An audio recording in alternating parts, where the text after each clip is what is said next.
Your Royal Highness, Princess Leia of Belgium, Count Gerald van der Straten Pontos, Professor Dr. Surapon Nitigraipot, Senior Justice Slaikate Wattanapan, Dr. Veronique Godding, Excellencies, ladies and gentlemen, welcome to the conference. Chao Phya Abhai Raja Gustave Rolin-Jaequemyns, General Advisor of His Majesty King Rama V,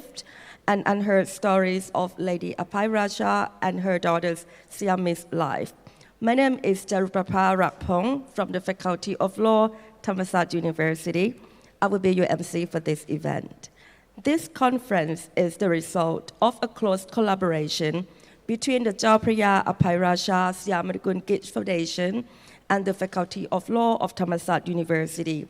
We are very much honored to welcome Her Royal Highness Princess Leia of Belgium, who has visited Thailand for the third time, on the invitation of the Chao Phya Abhai Raja Siamarikun Gich Foundation, which has just celebrated its 15th anniversary. The foundation is, of course, named after the Thai royal title of Gustave Rolin-Jaequemyns, an important Belgian, who served as the General Advisor of His Majesty King Rama V of Thailand between 1892 and 1901. For the 15th anniversary of the foundation has decided to celebrate this very important milestone with the organization of several events, including this conference. Indeed, the collaboration between the foundation itself and the Faculty of Law of Thammasat University is quite natural, as Chao Phya Abhai Raja has greatly contributed to the establishment of the first law school of Bangkok, which we know it has now become Thammasat University. But before to start the conference, please allow me to invite the chairman of the Chao Phya Abhai Raja Siamarikun Gich Foundation, Count Gerald van der Straten Pontos, to give an opening remark.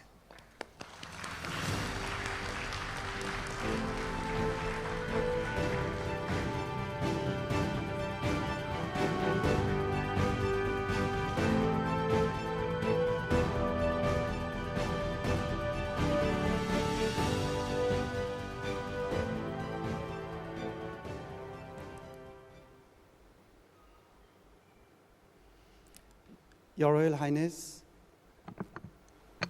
Princess Leia of Belgium, Privy Councilor Dr. Chirayu Isarangkun Na Ayuthaya, Mom Luang Panadda Diskul, Professor Dr. Surapong Nitigraipot, Associate Professor Gesini Witunchat, Associate Professor Dr. Surat, Excellencies, distinguished guests. 15 years ago, we have created the Chao Phya Abhai Raja Siamarikun Gich Foundation. In 15 years, the foundation has initiated many projects, not only to help the society, but also to preserve the memory of the work and achievements of Chao Phya Abhai Raja Gustave Rolin-Jaequemyns, General Advisor of King Rama V. To achieve this goal, we have published books, hosted commemorative events, and we have unveiled statues. But this conference, organized in collaboration with Thammasat University, will certainly stay in our memory as a very special event for a few reasons. One of the reasons that makes this conference rather special is that we are at the Oriental. The Oriental is a beautiful hotel, but that is not the reason we chose the venue. On the 27th of September 1892, after his ship arrived in Bangkok, Gustave Rolin-Jaequemyns immediately came here, at the Oriental. It is from here that he sent a message to Prince Damrong to report for duty. now you understand that we could not make this conference anywhere else, except at Thammasat University, of course. Another reason that makes this conference very special is naturally the presence of Her Royal Highness Princess Leia of Belgium, who has graciously accepted our invitation to visit Thailand to celebrate the 15th anniversary of the foundation. Your Royal Highness, I say it all the time, but your presence is very important to us. The presence of many distinguished guests this morning will also naturally make this event memorable. But, of course, it is the quality of today's speakers that is the cherry on the cake. I would like to thank Kun Slaikate Wattanapan, Senior Justice and ex-President of the Supreme Court, for having accepted to talk about who was Gustave Rolin, what did he achieve during his time as General Advisor to King Rama V, and what made him stay in the Thai history. I am myself indirectly connected to Gustave Rolin-Jaequemyns through my grandmother, Madeleine Rolin. But this morning, we are joined by a second important speaker, and it is not any speaker. It is a family speaker, Miss Veronique Godding. Miss Veronique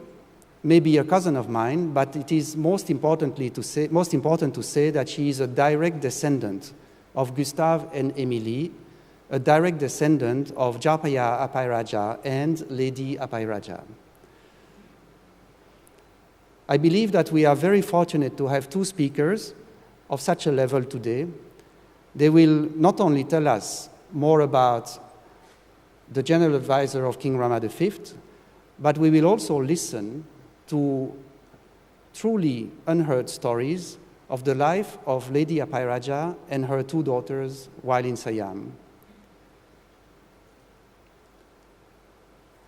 May I finish by thanking Associate Professor Dr. Pokpong Sisanit, the Dean of the Law Faculty of Thammasat University, without whom this conference would not have become reality. I hope you will enjoy the talks. Thank you. Thank you very much, Kun Jerry, for very interesting opening remark.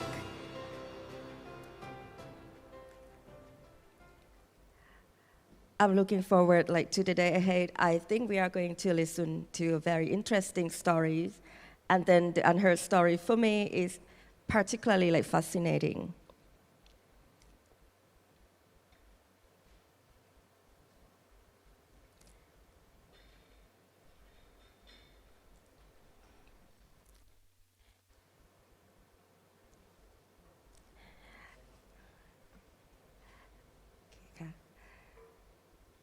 I'm not sure that if everyone has seen the statue of Chao Phya Abhai Raja. We have his statue at Thammasat University, especially in front of the library, which is very inspiring, and it tells the law students that this is the origin, the birthplace of the law school in Thailand. Okay, so next up, may I now invite Professor Dr. Surapon Nitigraipot, President of Thammasat University Council, to say a few words for the conference, please.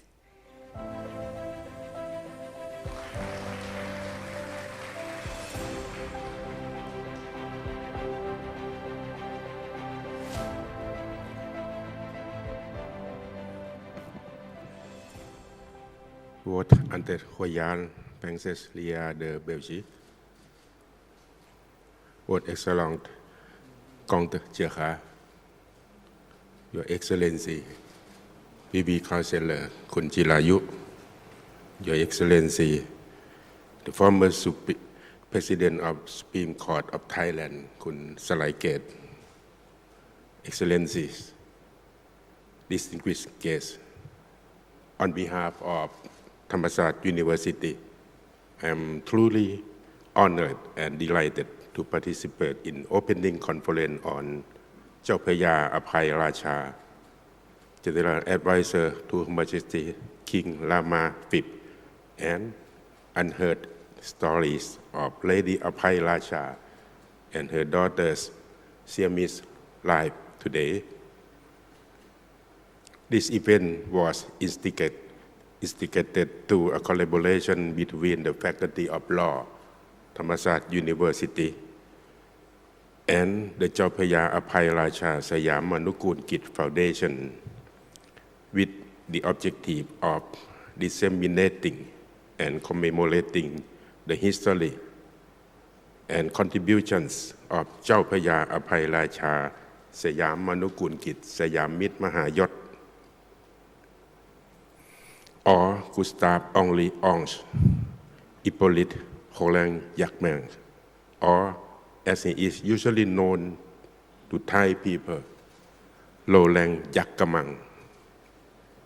Chao Phya Abhai Raja Sayam Manukul Kit Sayam Mit Mahayot was a Belgian diplomat and politician who performed government service in the Kingdom of Siam during the reign of King Chulalongkorn or Rama V, and is considered to have made a contribution to the development of the nation, the law, and the cause of justice of Siam at that time. He played his part in helping the government solve the following three important problems at that time. First, reforming the judiciary to achieve international credibility. Second, developing the administrative system to be on an equal footing with other advanced nations, dividing it into ministries, bureaus, and departments, and establishing for the first time the Council of Ministers. And third,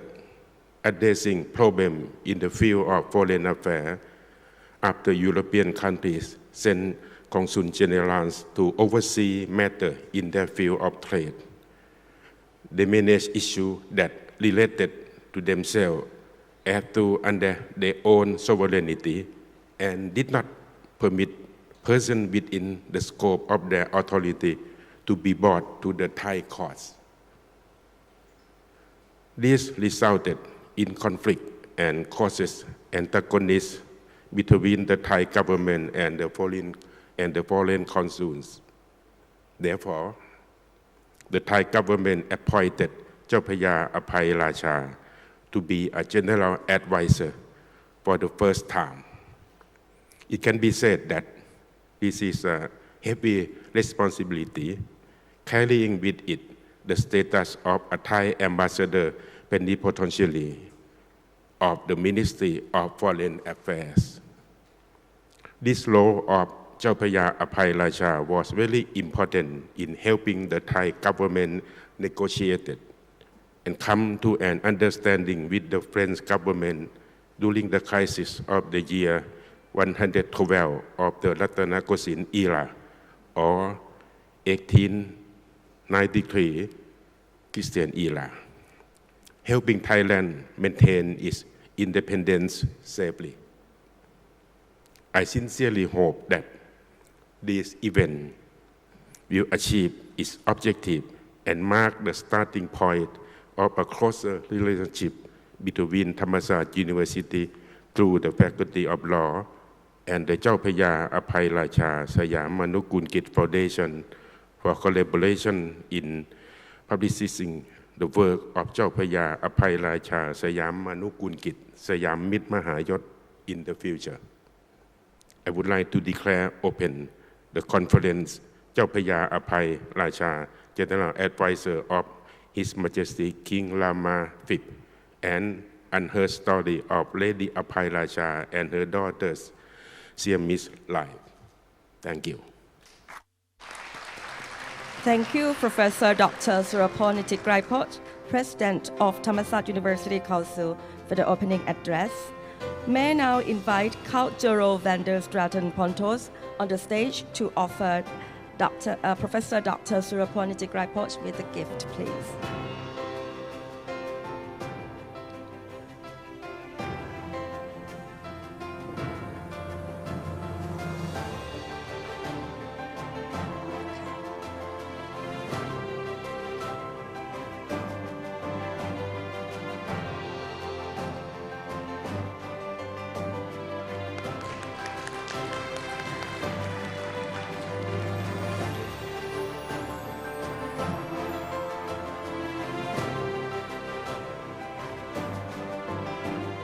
Thank you very much, Professor Dr. Surapon Nitigrai-Poch and Cultural van der Straten Pontos.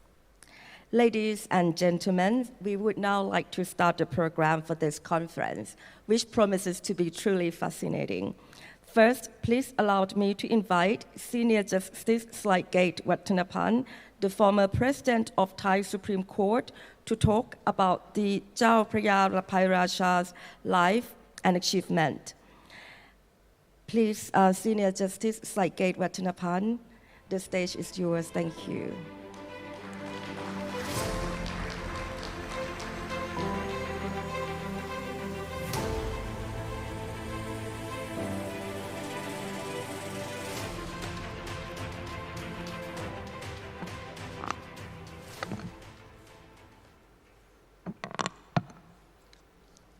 Her Royal Highness Princess Leia of Belgium, Privy Councilor Dr. Chirayu Isarangkun Na Ayuthaya,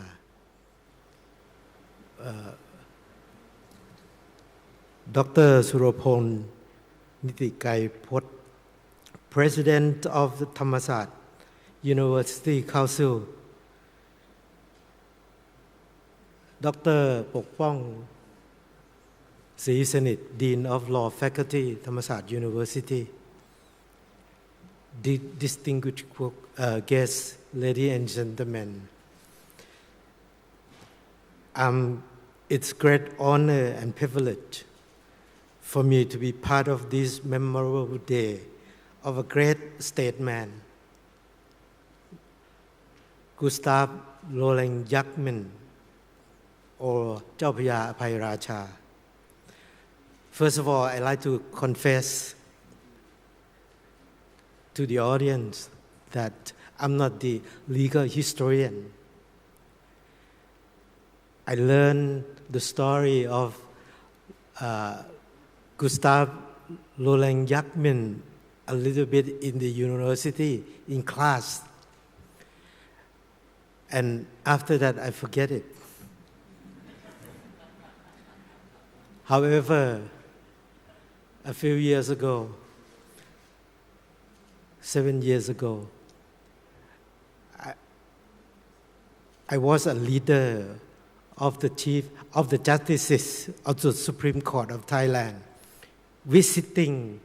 the Supreme Court of Belgium, Court of Cassation. And on that day,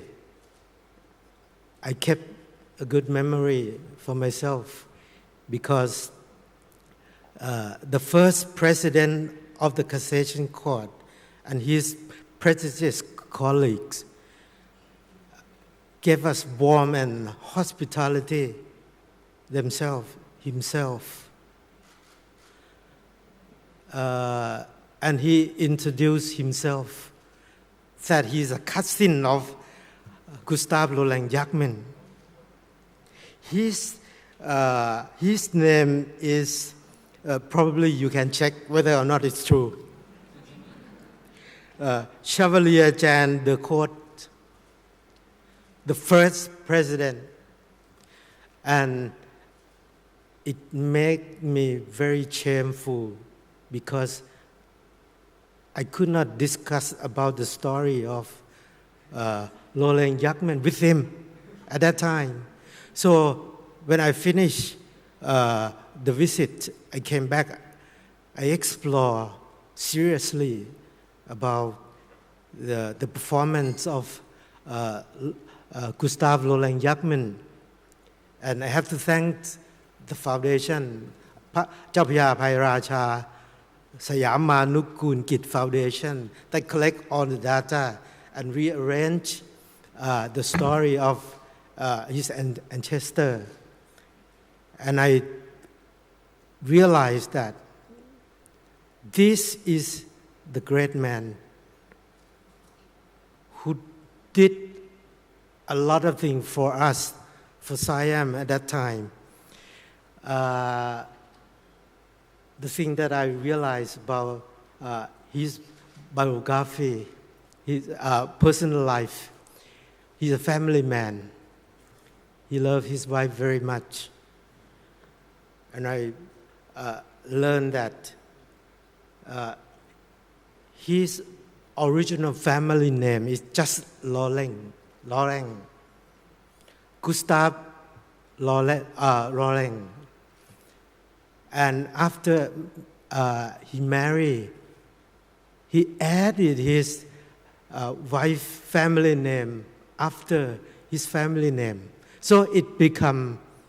Gustave Rolin-Jaequemyns, that Emily family name. So I follow his step as a good husband. Before I will address today,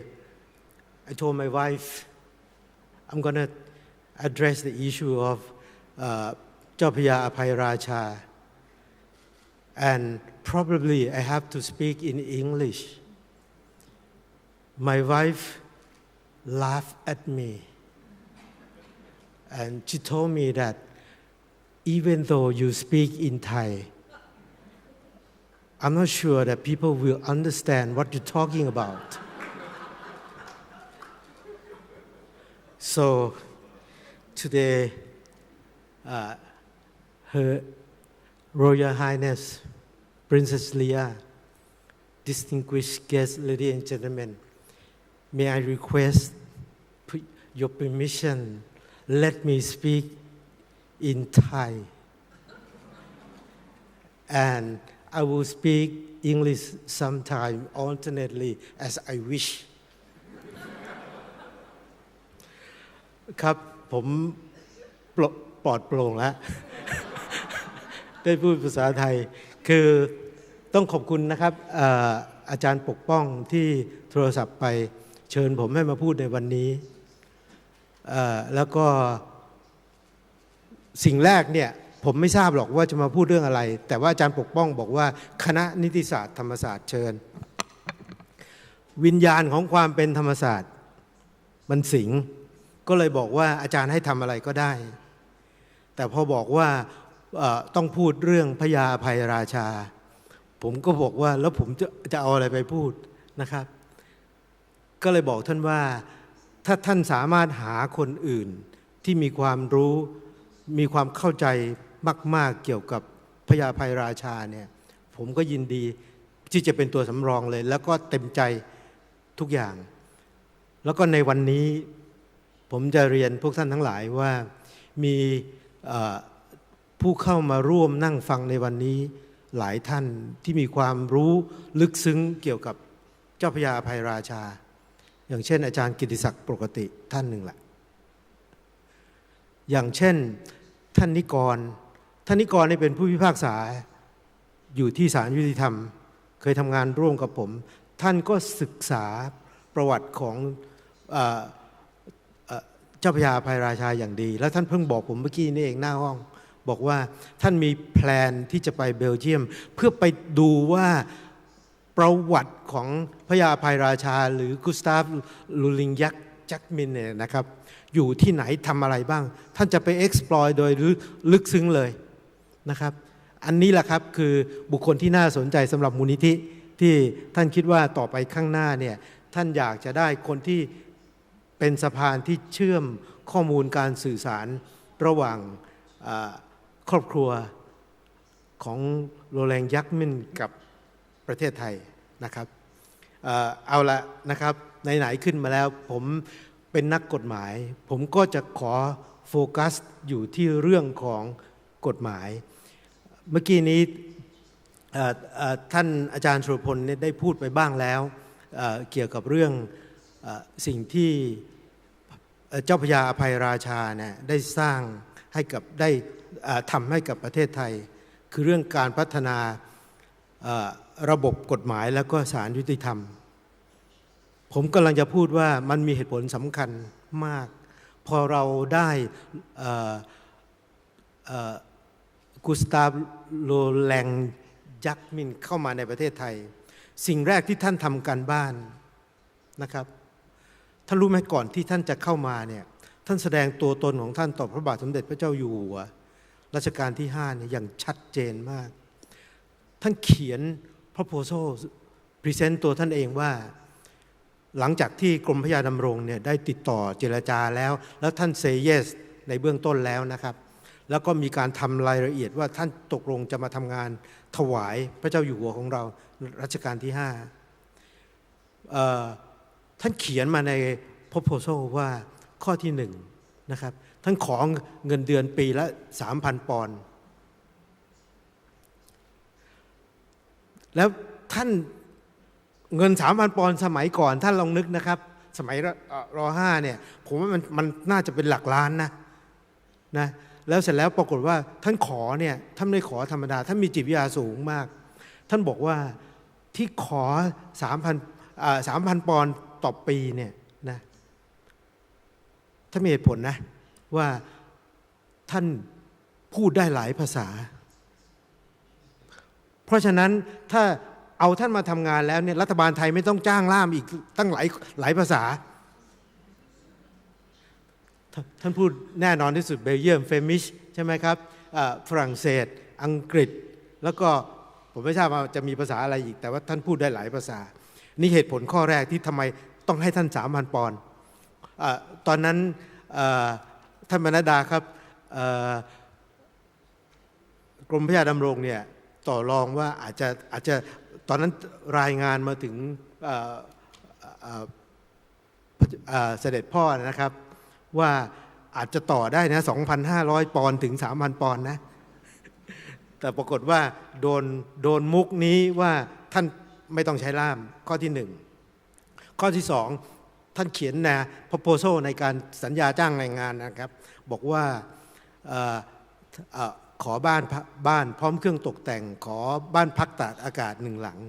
นะครับแต่อีกข้อหนึ่งเนี่ยเป็นข้อที่น่าสนใจมากเลยท่านบอกว่าท่านยอมทดลองงานก่อน1ปีในสัญญาให้เขียนว่าท่านทดลองงาน1ปี on probation for 1 year แล้วก็ท่านรอบคอบมากท่านบอกว่าหลังจาก probation แล้วเนี่ยถ้าเกิดช่วงนั้นน่ะท่านสุขภาพไม่ค่อยดีนะครับท่านแพ้อากาศร้อนท่านบอกว่าถ้าท่านเกิดเป็นอะไรไปมีอันเป็นไปท่านขอทำพินัยกรรมไว้เลยว่ายกค่าตอบแทนทั้งหมดทั้งปวงนั้นให้ลูกของท่านที่มาในประเทศไทยลูกสาว2 คนที่มาอยู่ในประเทศไทยดูสิครับนี่คือความรัดกุมและรอบคอบของท่านแล้วสิ่งข้อสุดท้ายที่สร้างความประทับใจให้พระเจ้าอยู่หัวของเราท่านเขียนว่าถ้าข้าพเจ้าได้เป็นที่ปรึกษาของสยามท่านจะทำงานเต็มกำลังความสามารถและต่อไปนี้ท่านจะจงรักภักดีต่อพระมหากษัตริย์ของสยามเช่นเดียวกับที่ท่านจงรักภักดีต่อพระมหากษัตริย์ของเบลเยียมโอ้โหผมฟังแล้วผมยังมีความรู้สึกเลยว่ามันเป็นคำคมที่ประทับใจมากแล้วเนี่ยทราบในภายหลังว่ารัฐบาลไทยไม่ได้ต่อรองราคาเลยครับค่าจ้างแล้วหลังจากนั้นพอท่านเข้ามาเนี่ยสิ่งแรกที่ท่านเข้ามาในประเทศไทยคือท่านวิเคราะห์ปัญหานะครับว่าประเทศไทยเนี่ยปัญหาใหญ่ที่สุดคืออะไรตอนนั้นคือเรื่องสิทธิสภาพนอกอาณาเขต extraterritorial jurisdiction ซึ่งรัฐบาลต่างประเทศเนี่ยเข้ามาในประเทศไทยแล้วไม่ยอมขึ้นศาลไทยเวลามีข้อพิพาทระหว่างรัฐบาลไทยกับรัฐบาลต่างประเทศหรือคนในบังคับของประเทศไทยกับคนในบังคับของรัฐบาลต่างประเทศแล้วก็อันนี้สืบเนื่องมาจาก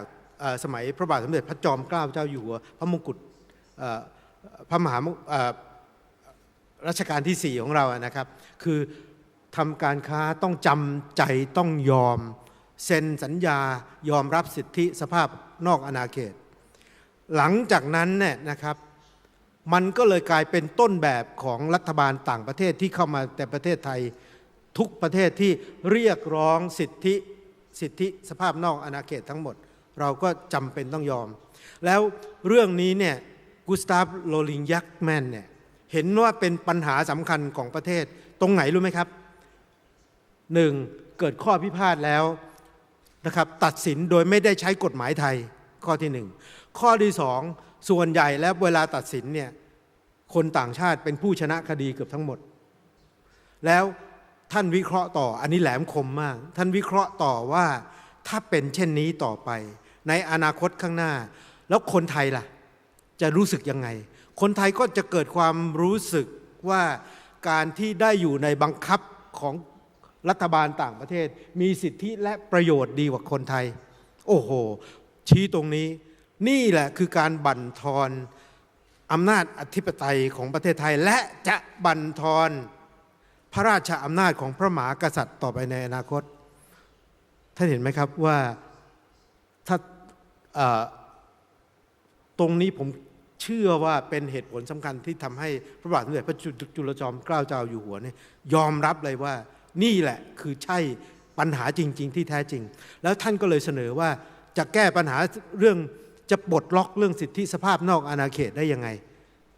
ก็ต้องให้การศึกษากับสร้างนักกฎหมายในประเทศไทยก่อนนักกฎหมายที่ทันสมัยก็เลยเกิดความคิดในการที่จะตั้งโรงเรียนกฎหมายขึ้นมาเป็นครั้งแรกในประเทศไทยเรียนกฎหมายสมัยใหม่แล้วก็ท่านท่านกุสตาฟโรลิงยักแมนเนี่ยนะครับลงทุนมาเป็นกรรมการในการประเมินผลการเรียนของนักกฎหมายของไทยด้วยนะโดยที่เป็นกรรมการเรียกคล้ายๆกรรมการในติบัณฑิตยสภาปัจจุบันเนี่ยแล้วก็มีบรรดาขุนนางผู้ใหญ่ราชวงศ์นักกฎหมายมาจากเสนาบดีนะครับมาจากศาลฎีกาในสมัยนั้นเนี่ยนะครับเข้ามาเป็นกรรมการก็เลยเป็นต้นแบบของโรงเรียนกฎหมายซึ่งในที่นี้ผมพูดไม่ได้เต็มปากว่านั่นคือต้นแบบของโรงเรียนมหาวิทยาลัยธรรมศาสตร์หรือกฎหมายหรือเนติบัณฑิตยสภานี่แน่ชัดเจนอันนี้เป็นการบ้านที่เราจะต้องค้นคว้าและทำกันต่อไปถ้าหากว่ามูลนิธินะครับท่านเจอราดนะครับประธานมูลนิธินะครับเห็นว่าตรงนี้มีคุณค่าท่านต้องสนับสนุนให้มหาวิทยาลัยทำงานวิจัยและค้นคว้าต่อไปตัวนี้ว่าใช่หรือไม่ว่าท่านคือต้นแบบของมหาวิทยาลัยธรรมศาสตร์แล้วก็เป็นต้นแบบของเนติบัณฑิตยสภาต่อที่พัฒนามาในภายหลังนะครับอันนี้คือการตั้งโรงเรียนกฎหมายทีนี้ตั้งโรงเรียนแล้วยังไงนะครับก็มีปัญหาว่าแล้วกฎหมายล่ะตัวกฎหมายเองล่ะขณะนั้นนะครับประเทศไทยเนี่ยสมัยก่อนเนี่ยเราใช้คัมภีร์พระธรรมศาสตร์ตั้งแต่สมัยอยุธยามาคือเป็นประมวลความคิดทางกฎหมายประมวลกฎเกณฑ์ทางกฎหมายซึ่งเกิดจากการนำหลักศาสนาพุทธศาสนาฮินดูนะมาใช้ประกอบกันในการปกครองแล้วมันกระจัดกระจายเยอะไปหมดแต่ในที่สุดสิ่งเหล่านั้นเนี่ยที่รวบรวมไว้เนี่ยมันก็ถูกทำลายจากการที่เราเสียกรุงถูกโจมตีโดยพม่าเสียกรุงครั้งที่สองพระธรรมศาสตร์ก็ถูกทำลายไปจนกระทั่งมาถึงสมัยกรุงรัตนโกสินทร์ก็มีการฟื้นฟูกฎหมายขึ้นมาก็เลยเกิดกฎหมายตราสามดวงขึ้นมา The Three Seal Law นะครับเป็นการเ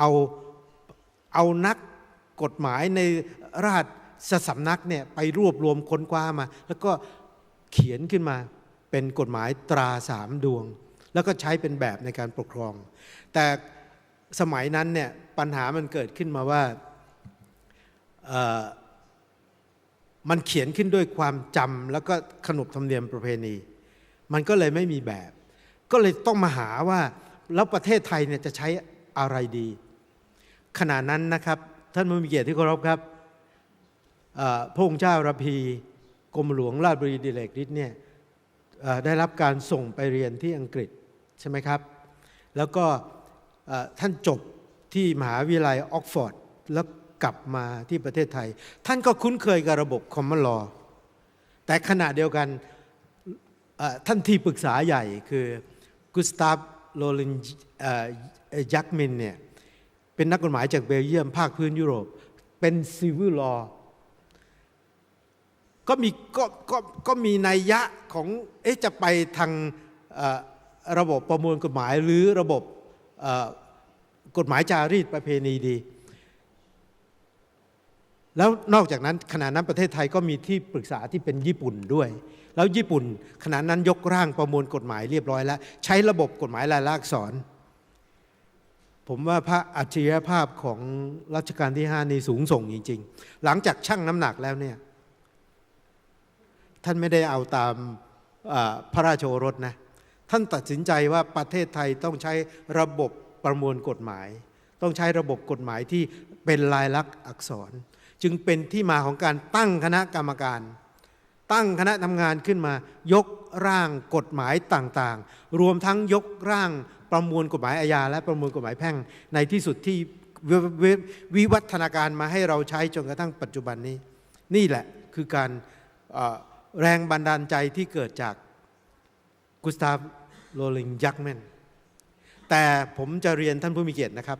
โดยลำพังความคิดของกุสตาฟ โรลิง ยักแมนเนี่ย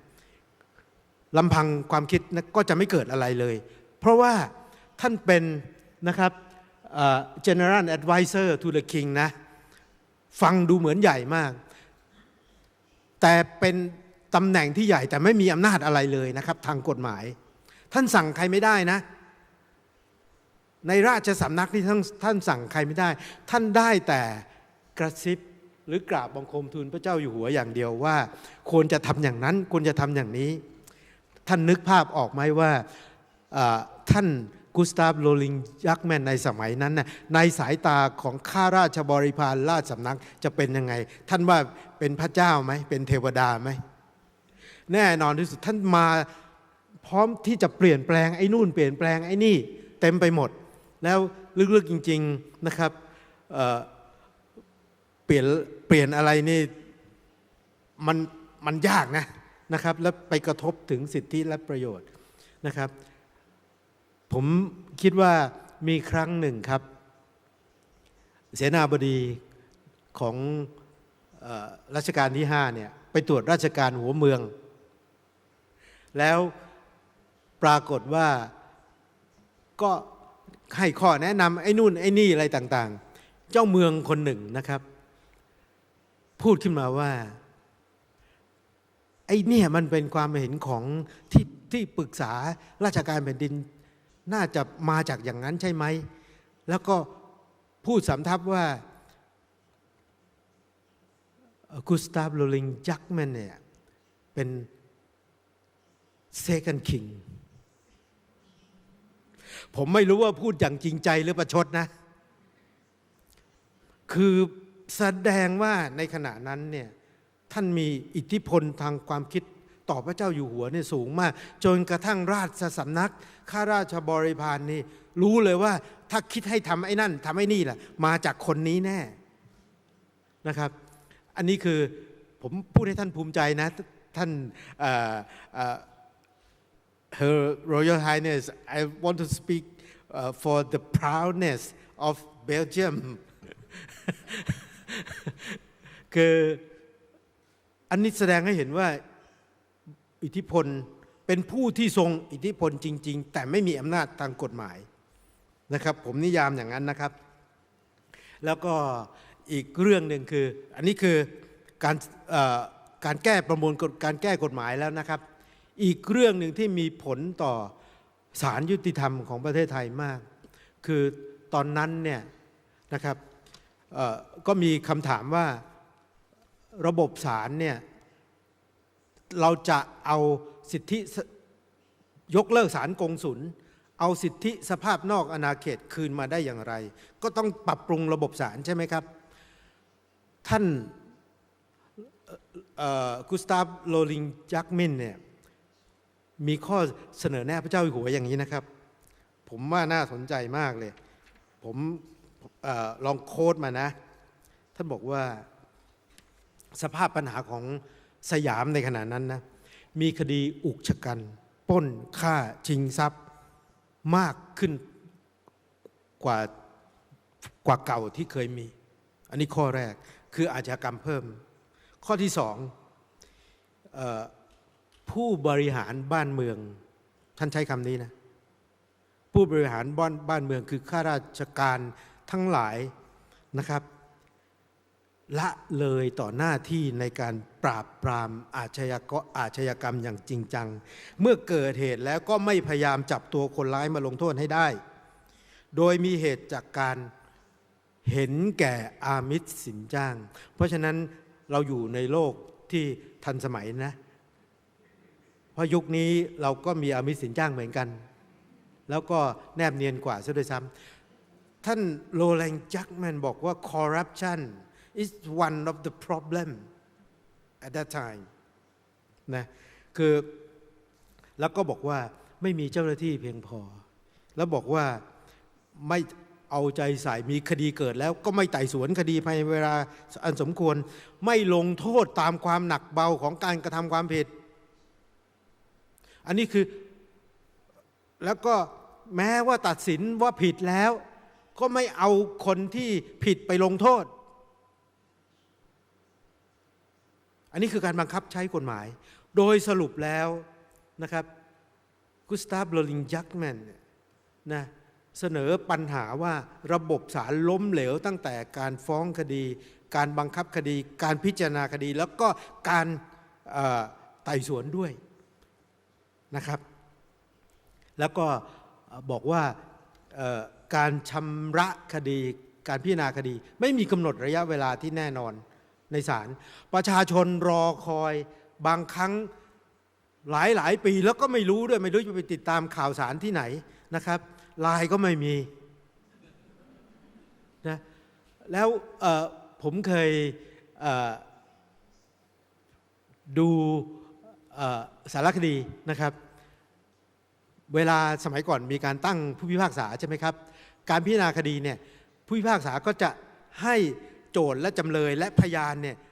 มาอยู่ที่บ้านของตัวเองที่ทำหน้าที่เป็นที่ทำการศาลแล้วก็จะไต่สวนสืบพยานอะไรไปแต่ระหว่างนั้นเนี่ยค่าใช้จ่ายต่างๆที่มากินมาอยู่มาพักนั่นต้องจ่ายให้กับผู้พิพากษาเจ้าของบ้านอย่างนี้ก็มีด้วยนะซึ่งไม่น่าเชื่อแต่มันก็เป็นเกร็ดหนึ่งของประวัติศาสตร์ที่บันทึกไว้แล้วว่ามันมีเช่นนั้นแล้วอย่างนี้เนี่ยคดีมันจะเร็วได้ไหมมันก็ต้องยืดไปเรื่อยๆเพราะเก็บค่าบ้านเก็บค่าน้ำค่าไฟใช่ไหมครับอันนี้คือประเด็นที่เกิดขึ้นในขณะนั้นแล้วก็ท่านก็สรุปว่าศาลก็ไม่มีกระบวนพิจารณาที่ทันสมัยระบบสมัยก่อนถ้าเป็นคดียาเราใช้ระบบจารีตนครบาลคือไต่สวนโดยการให้จำเลยดำน้ำลุยไฟเพื่อพิสูจน์ว่าตัวเองเนี่ยกระทำความผิดหรือไม่บริสุทธิ์หรือไม่ซึ่งอันนี้แหละคือสิ่งที่ทำให้ชาวตะวันตกชาวยุโรปรับไม่ได้เพราะมันคือการทรมานแล้วก็มันผิดกับธรรมชาติของความเป็นมนุษย์นะไอคนที่จะพิสูจน์ความผิดมันกลับหัวกลับหางกันกลายเป็นจำเลยต้องเป็นฝ่ายพิสูจน์ตัวเองว่าบริสุทธิ์นะครับสิ่งเหล่านี้เนี่ยคือปัญหาที่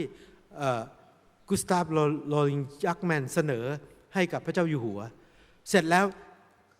ท่านก็เสนอข้อแนะนำด้วยไม่ใช่เสนอแต่ปัญหาเสนอข้อแนะนำด้วยเสนอว่าข้อที่หนึ่งให้ตั้งค่าหลวงพิเศษผมสรุปอย่างนี้ก็แล้วกันว่าข้อเสนอของ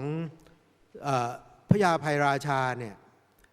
เจ้าพระยาอภัยราชาในขณะนั้นต่อพระเจ้าอยู่หัวเนี่ยมีทั้งการแก้ปัญหาระยะสั้นเร่งด่วนแล้วก็การแก้ปัญหาระยะยาวการแก้ปัญหาระยะสั้นคือขอให้มีการตั้งค่าหลวงพิเศษขึ้นมาทำงานให้เสร็จภายใน6 เดือนทำอะไรครับออกไปตามหัวเมืองแล้วเร่งรัดการพิจารณาคดีไปจัดการให้ผู้พิพากษาหรือใครที่มีหน้าที่ทำคดีให้เสร็จถ้าไม่เสร็จให้รายงานมาแล้วถ้าไม่เสร็จให้ค่าหลวงพิเศษนี่มีอำนาจย้ายข้าราชการย้ายเจ้าหน้าที่ย้ายใครก็แล้วแต่ที่ไม่ทำหน้าที่ให้เสร็จเนี่ยกลับเข้ามาประจำในเมืองหลวง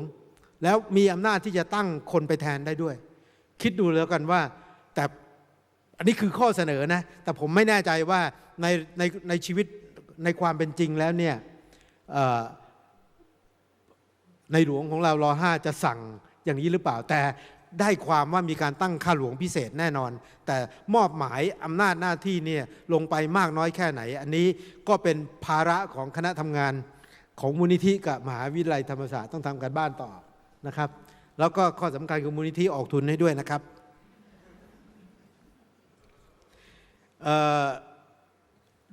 โดยสรุปว่าปัญหาที่จะต้องแก้นี้นะครับ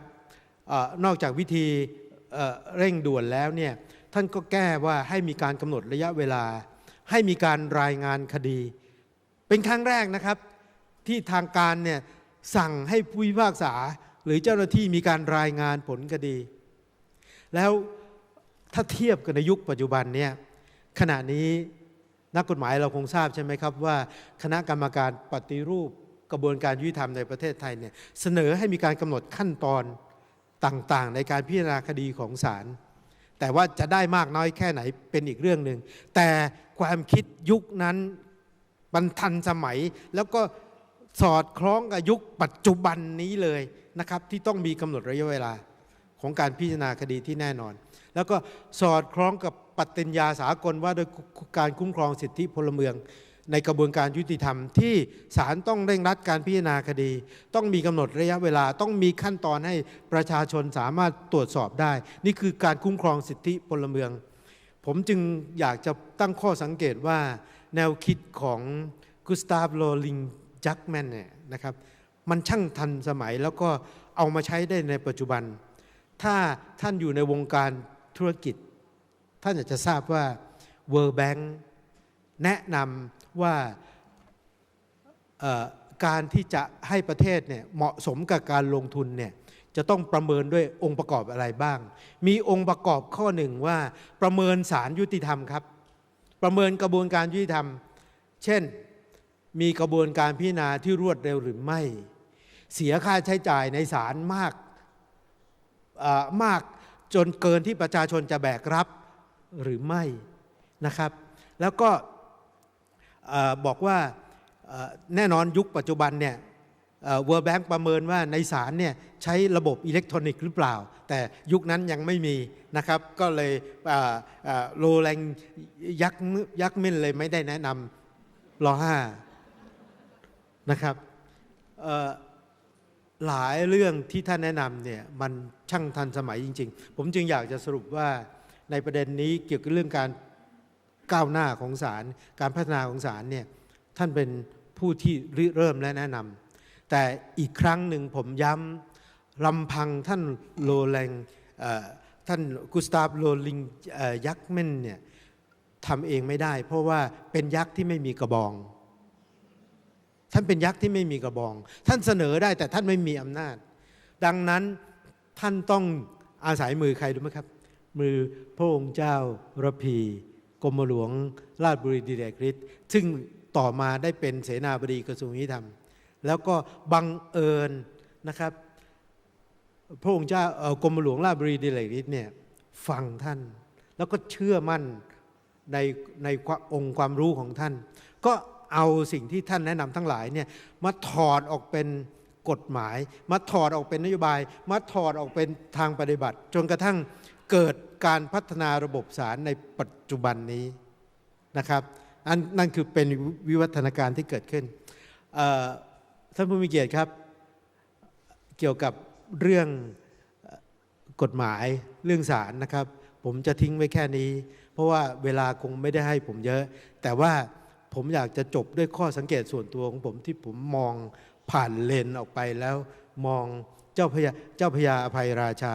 ในสายตาของผมเนี่ยผมอยากจะสรุปว่าท่านถูกโชคชะตาฟ้าลิขิตให้ต้องมาเป็นกำลังสำคัญในการปลดแอกประเทศไทยจากการล่าอาณานิคมฟ้ากำหนดโดยแท้จริงทำไมผมถึงพูดอย่างนี้ก่อนที่กรมพระยาดำรงนะครับจะไปเจรจาแล้วได้ตัวท่านมาเนี่ยจริงๆท่านมีคอนแทคกับอียิปต์อยู่แล้วอียิปต์เนี่ยท่านไป รออยู่ประเทศอียิปต์รอที่จะเป็นได้รับคำสั่งรอการแต่งตั้งให้เป็นอัยการสูงสุด General Attorney ของอียิปต์ขณะนั้นแล้วปรากฏว่าตำแหน่งมันยังไม่ว่างท่านก็ต้องรออยู่ที่ท่านรอปรากฏว่ากรมพระยาดำรงเนี่ยได้โอกาสก็ไปนัดกินข้าวกับท่านแล้วคุยกับท่านก็เลยตัดสินใจว่าเมืองไทยก็เมืองไทยนะก็เลยมาเมืองไทยเนี่ยครับฟ้าลิขิตไหมแล้วพอมาอยู่เมืองไทยแล้วเนี่ยนะครับพระเจ้าอยู่หัวฟังอีกทุกอย่างที่ท่านเสนอมาเนี่ยจนกระทั่งมีคนบอกว่าเนี่ย Second King of Siam คิดดูแล้วกันนะครับแต่ท่านโชคดีนะที่ตอนนั้นพระบารมีของพระเจ้าอยู่หัวเนี่ยคุ้มครองท่านมิฉะนั้นท่านอาจจะโดนตีหัวไปแล้วก็ได้แล้วก็ผมอยากจะบอกว่าคุณสมบัติพิเศษที่มาตอบโจทย์กับการแก้ปัญหาของสยามขณะนั้นเนี่ยท่านเป็นนักกฎหมายเป็นนักวิชาการเป็นนักบริหารเป็นนักการเมืองทุกอย่างครบบริบูรณ์นะครับครั้งหนึ่งเนี่ยตอนที่เราเกิดวิกฤตกับฝรั่งเศสมีการข้อพิพาทกันมีการตั้งโต๊ะเจรจากันนะครับประเทศสยามเนี่ยตั้งท่านเป็นผู้แทนไปนั่งโต๊ะเจรจาด้วยปรากฏว่าฝรั่งเศสโกรธมากฝรั่งเศสนี่ชี้หน้าเลยฝรั่งเศสบอกว่าต่อไปนี้ถ้ามีกุสตาฟ โรลิง ยักเมนเข้ามานั่งด้วยจะไม่เจรจาด้วย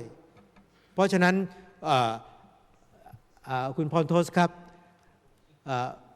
พระยาอภัยราชาก็โดนไล่ออกจากห้องประชุมเหมือนกันนะครับตอนนั้นฝรั่งเศสไม่ยอมนะครับแล้วก็ในที่สุดแล้วการเจรจาเราก็ต้องยอมฝรั่งเศสทุกอย่างแล้วก็สิ่งที่สำคัญคือท่านมีความสมบูรณ์ของความเป็นมนุษย์มีความซื่อตรงมีความเป็นสุภาพบุรุษอย่างที่ผมบอกผมก็ได้แบบของท่านมาที่ผมไปขออนุญาตภรรยาก่อนมาวันนี้ครับท่านเป็นนักประนีประนอม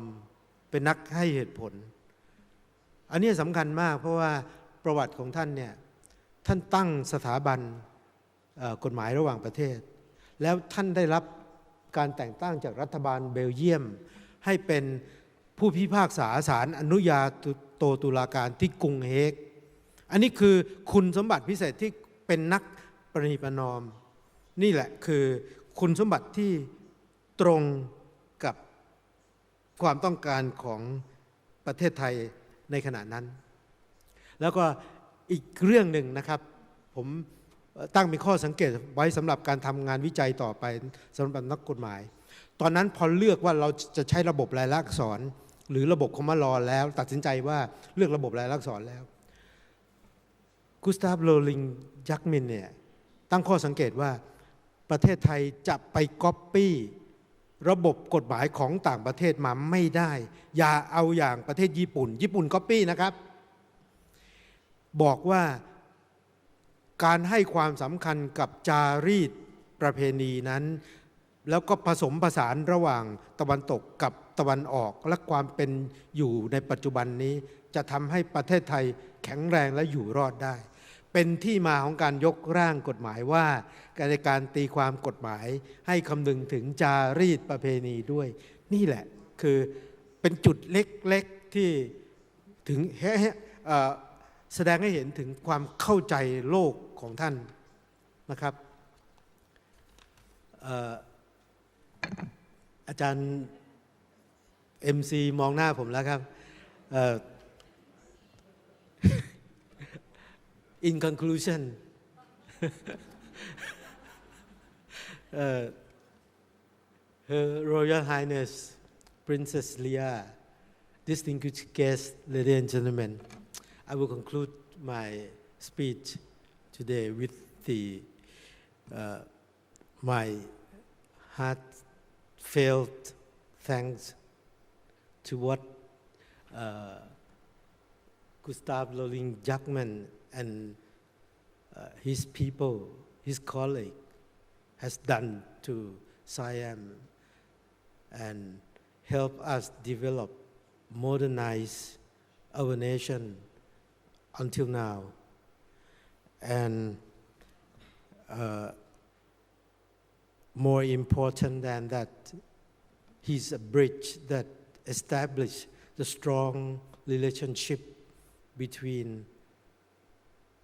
Siam people or Thai people with Belgium. That's wonderful, and I hope that the activity of the foundation would strengthen this kind of relationship, especially Her Royal Highness. You're the role model of us for establishing such a strong relationship. So thank you very much, and God bless his soul in peace forever. And for the coming Chinese New Year, I wish you all healthy and prosperous and happy for the whole rabbit year. Thank you very much. Thank you very much, Senior Justice Slaikate Wattanapan, for sharing with us very interesting story. Personally, I'm very touching. There have been so many things that I have just heard for the first time. Thank you. Since we have heard about the work and achievement of Chao Phya Abhai Raja, it would be very fascinating as well to hear about another facet of his life. For now, may I present with the next stage, which is to hear about the unheard story of the life of Lady Abhai Raja and her two daughters whilst staying in Siam. For these unheard stories, please join me in welcoming a direct descendant of Chao Phya Abhai Raja, Gustave Rolin-Jaequemyns, Dr. Veronique Godding, who is the great-great-granddaughter of Chao Phya Abhai Raja and Lady Abhai Raja.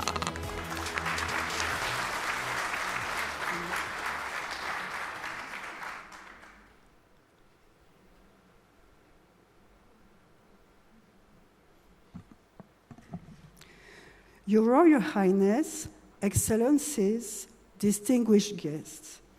it's a great honor and a great pleasure for me to be here this morning. As you heard, I'm one of the great-great-grandchildren of Chao Phya Abhai Raja and Lady Abhai Raja. It's also a huge responsibility to speak to you this morning under the shadow of my great-great-grandfather. I'm actually in the process of writing the life of Lady Abhai Raja, and this allows me to present and discuss with you some insights of her Siamese life. For that, I will use quoting from her letters. I will show you watercolors and photos out from her work, as she was a known artist in Belgium at that time. I will tell the story using often their first names, which is Gustave and Emily. I wish to thank warmly the organizers of this meeting, the Thammasat University and Faculty of Law, and the Chao Phya Abhai Raja Foundation. I ask you to kindly excuse my foreign pronunciation of some Siamese words or names. So, Gustave Rolin and Émilie Jaequemyns got married in 1859. Gustave was then 24 and Émilie was 17. They had 5 children: Edward, Mary, Paul, Henriette, and Nellie. Out of these 5 children, only Henriette and Nellie lived in Siam with their parents. But as good parents, Gustave and Émilie wrote to their children left in Belgium. And 4 generations later, We have letters from the Edward branch of the family. We also have photos, as Emily had a photo lab in her house in Bangkok. From the Mary branch, we have letters, and these letters are at the house of Jean de Cotte, who was just mentioned in the previous talk, the first president of the Supreme Court. From the Henriette and Nellie descendants, I received letters, watercolors, and photos. The handwritings are harmonious and easy to read.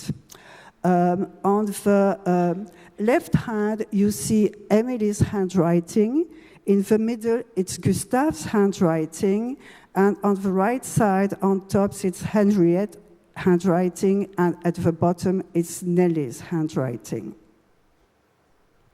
So, on the 19th of August, 1892, Gustave and Emily boarded the SS Britannia at Gravesend. At that time, Gustave Rolin-Jaequemyns was a highly experienced international lawyer.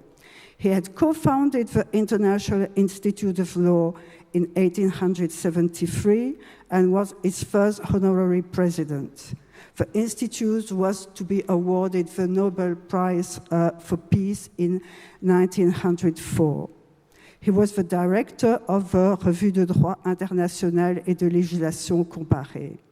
He had been interior minister in Belgium during 6 years. He had published numerous books and articles. He was really a scientist. He was member of several academies and Doctor honoris causa of 3 universities.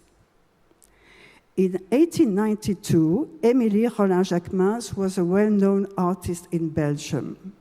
She got some first prizes in etching, for example, this one in 1873, published in the Journal des Beaux-Arts, and more than 40 of her etchings are still kept at the Cabinet des Estampes of the Royal Library in Belgium. She was also a painter, and you can see one of her oil paintings that was exhibited in one of the salons where painters did exhibit. In 1891, the Rolin-Jaequemyns pair had been through a very difficult time. Gustave, who was then 57, and Emily, who was 50, had to decide to sell all their belongings to prevent a younger brother of Gustave to go bankrupt, which was a terrible family shame at the time. Emily had to give up her father's estate, which was the achievement of his life. As a consequence, they were ruined, and Gustave had to go job hunting. So he went to Cairo, Egypt, in November 1891. He was to be appointed Attorney General. And at this time happened a really important meeting, as you already heard. There was a meeting between Prince Damrong, Interior Minister of Siam, and Gustave Rolin-Jaequemyns, former Interior Minister of Belgium, over lunch at the British Embassy. And this was followed by the immediate offer by the Prince for a year's trial as general advisor. Emily and all his friends were very strongly against this because of the climate, because it was too far away. But Gustave made up his mind, and he decided to accept the Siamese offer for the beauty of the role he could play there. They also had to part from their children. Edward was already a lawyer, and Mary was already married, and so they had to stay in Belgium. Paul was an engineer, and he was sent to Africa. But Henriette and Nellie, the 2 youngest children, were 16 and 14 at that time. So they were sent to boarding school in Paris. They stayed at Madame Carré's boarding school in Paris during nearly 1 year. Don't think that I'm wistful or sad. It seems to me that I'm already traveling to join you in this so interesting country. And even if it were ugly, I would find it beautiful because of your presence, wrote Henriette. Oh, my dear little mama, Sundays at boarding school are so boring, wrote Nellie, who was younger. So, as I said, Gustave and Emily boarded the SS Britannia. This is their photo of a steamship. They had a long journey ahead of them. They left from Gravesend, and you see they go all around Spain through Gibraltar, the Mediterranean Sea, the Suez Canal, the Red Sea, the Indian Ocean, all the way to Ceylon, and then they had to leave that ship in Colombo. From Colombo to Singapore, they were on a very bad ship that was infested with rats and cockroaches. From Singapore to Bangkok, they had to take a third steamship. These are some memories from this ship journey. You can see an advertisement for the hairdresser salon on the SS Britannia, and some drawings from Gibraltar, from Aden, and from Singapore by Emily. And then they arrived in Bangkok. Here you can see a watercolor by Emily that she painted on the day of the arrival.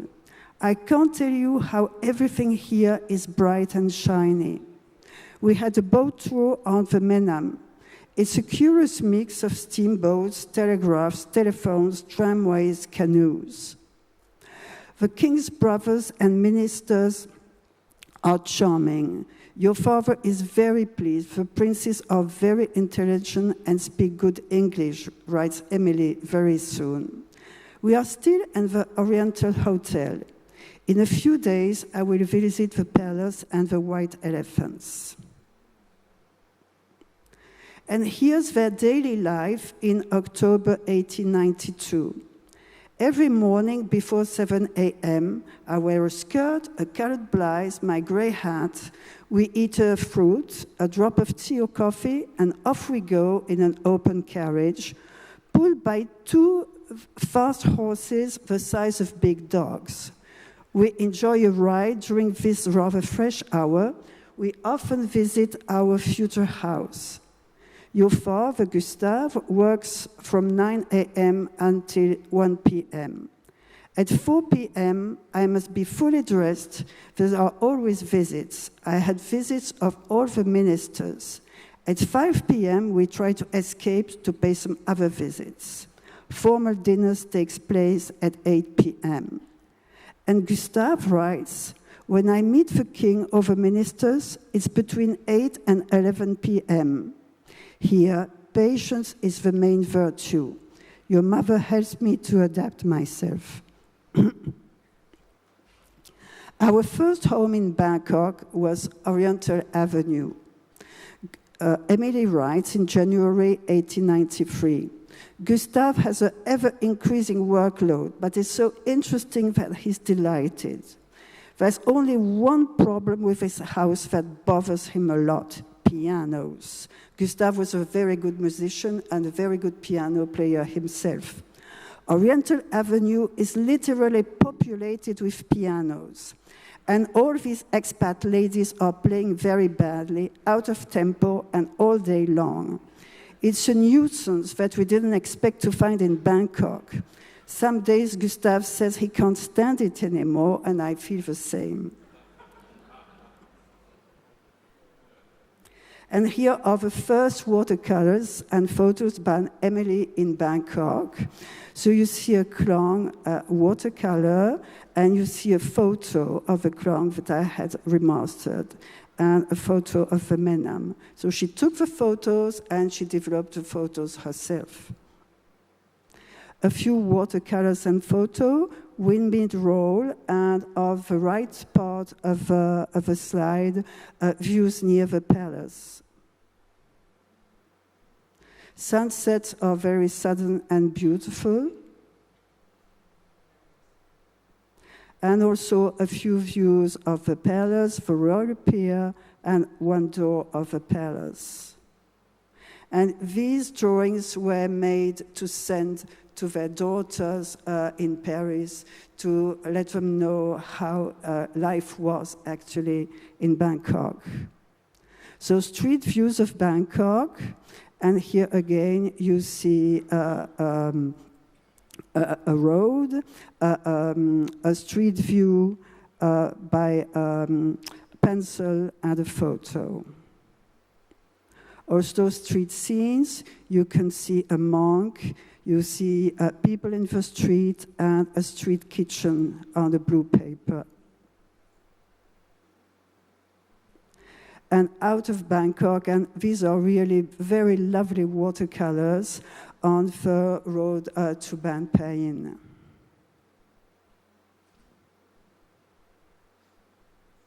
And also, Emily becomes like a public portraitist.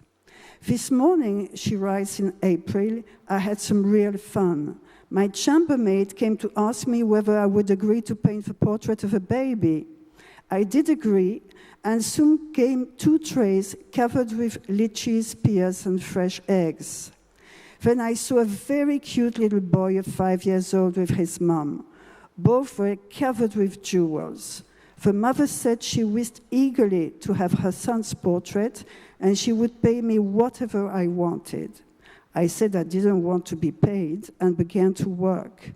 The child is keeping the pose beautifully.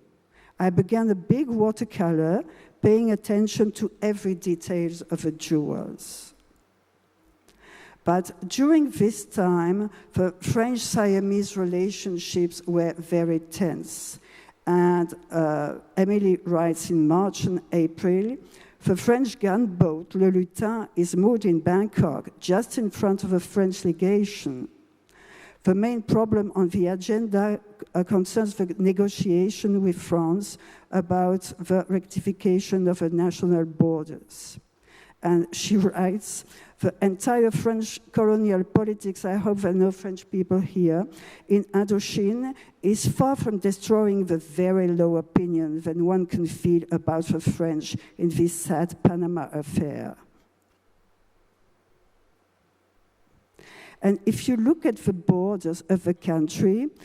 on the grey map, you see that the Kingdom of Siam, before 1893, included Laos.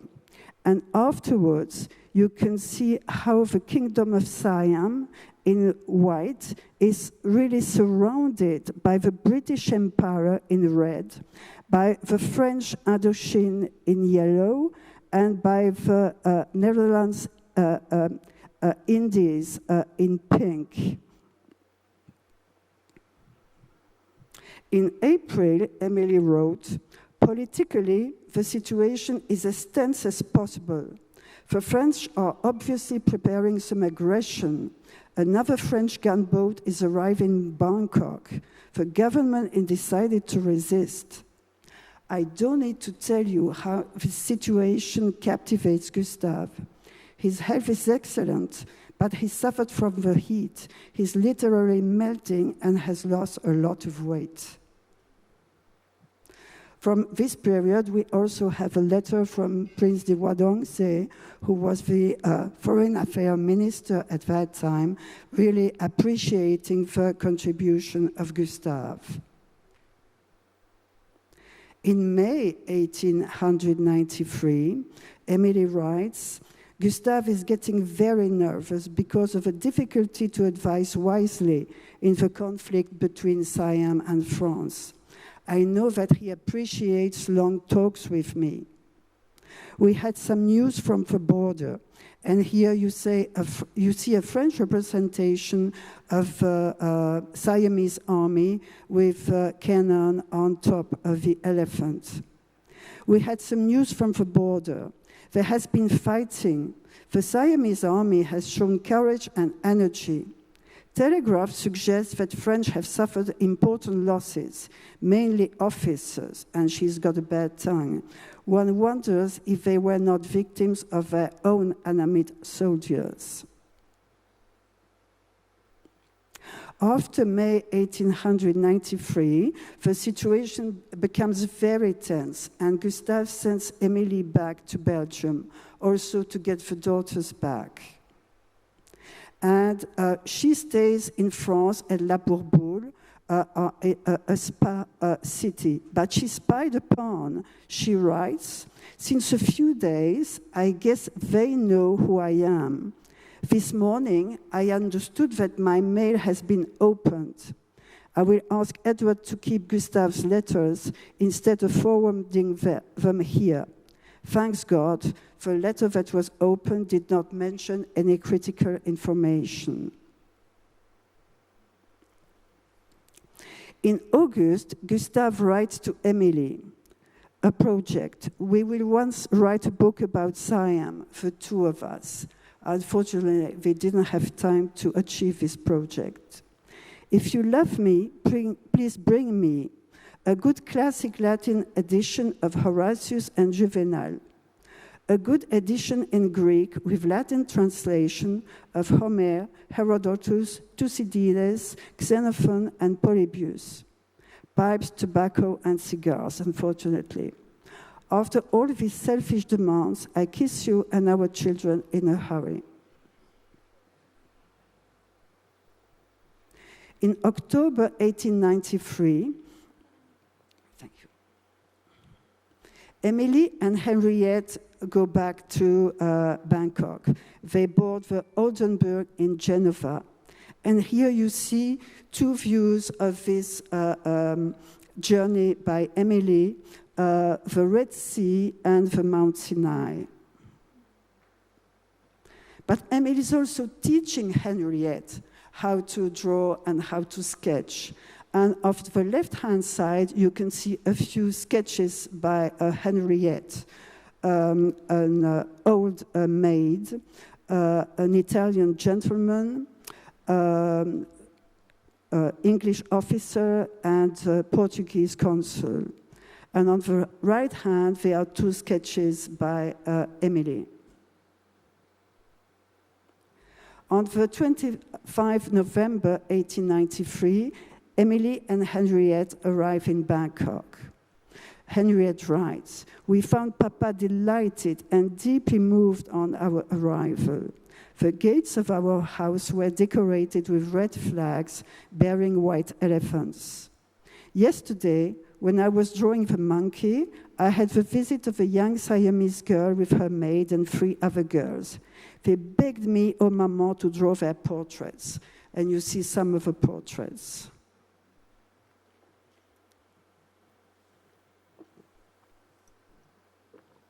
So Henriette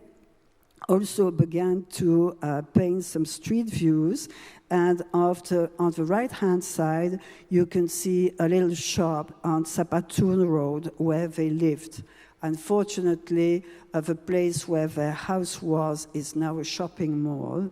On the left-hand side, you can see some Chinese people in Bangkok at that time. On December 1893, Gustave was awarded by the king the Grand Cordon of the Order of the White Elephant. The king said that he has been here in nasty time, he deserves it.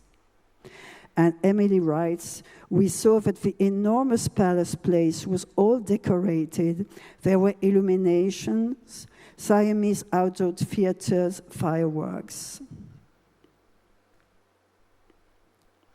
And here's their house in Bangkok. She writes, "We are nearly in the countryside at a short distance from the palace." Emily's also teaching to do some fresco work. Henriette and myself have taken possession of a new gallery. We are painting landscapes and tropical flowers on the walls. We get flower branches in the garden and paint them fast before they fade. It's great fun, it's pretty, it's a real collaborative work.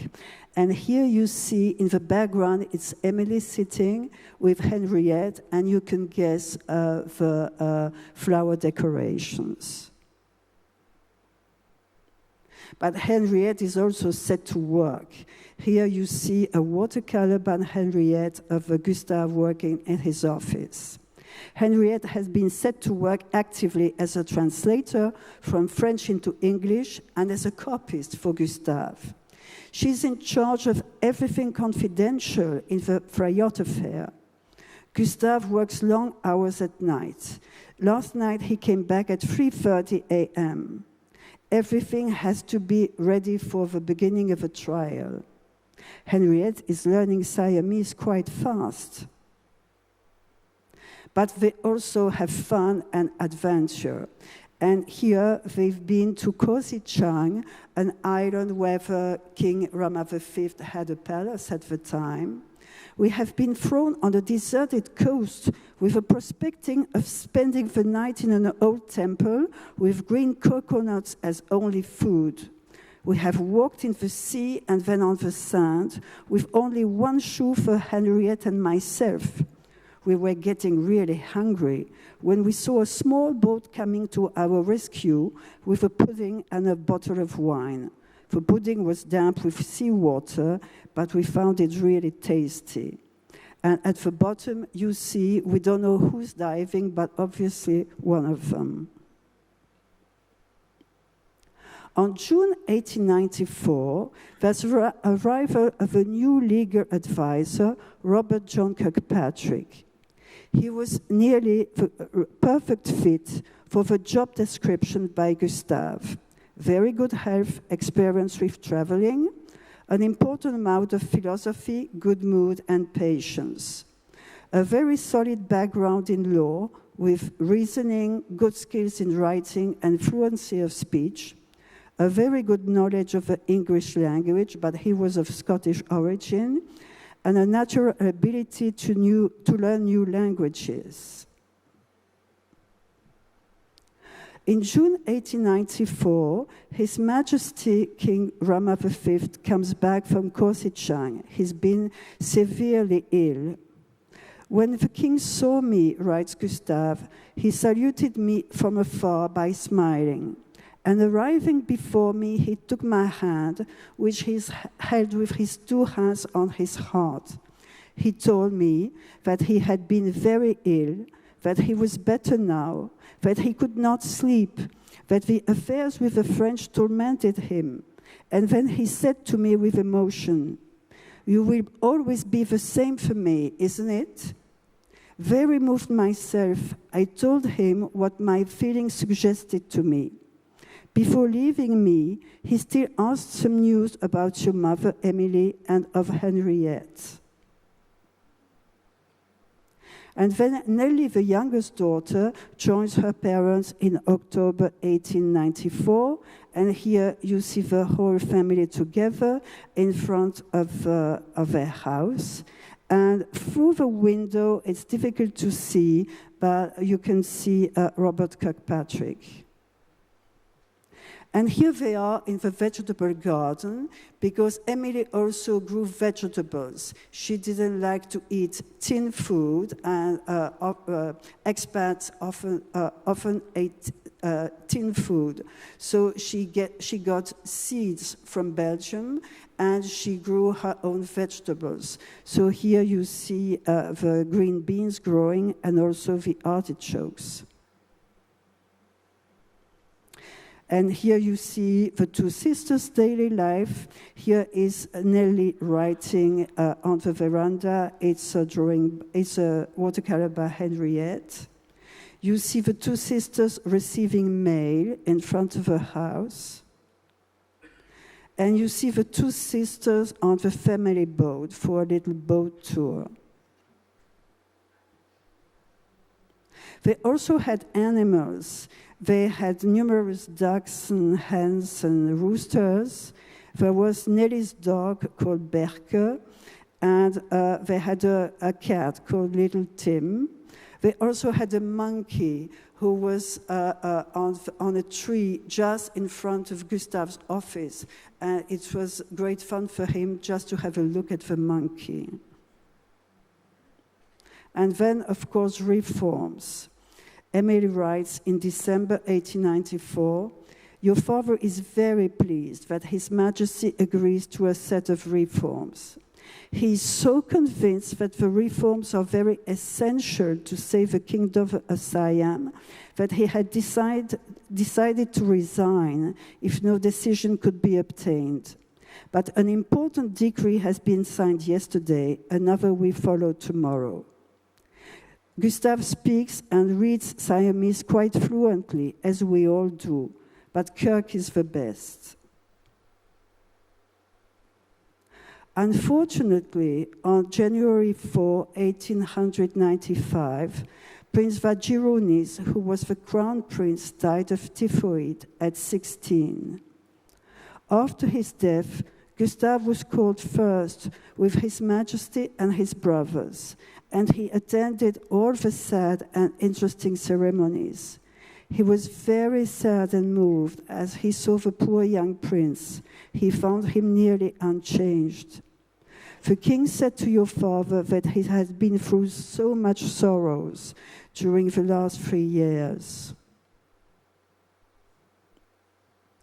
The daily life in 1895 is a little bit different. Here you see a drawing by Henriette, Gustave, and Robert Kirkpatrick playing chess.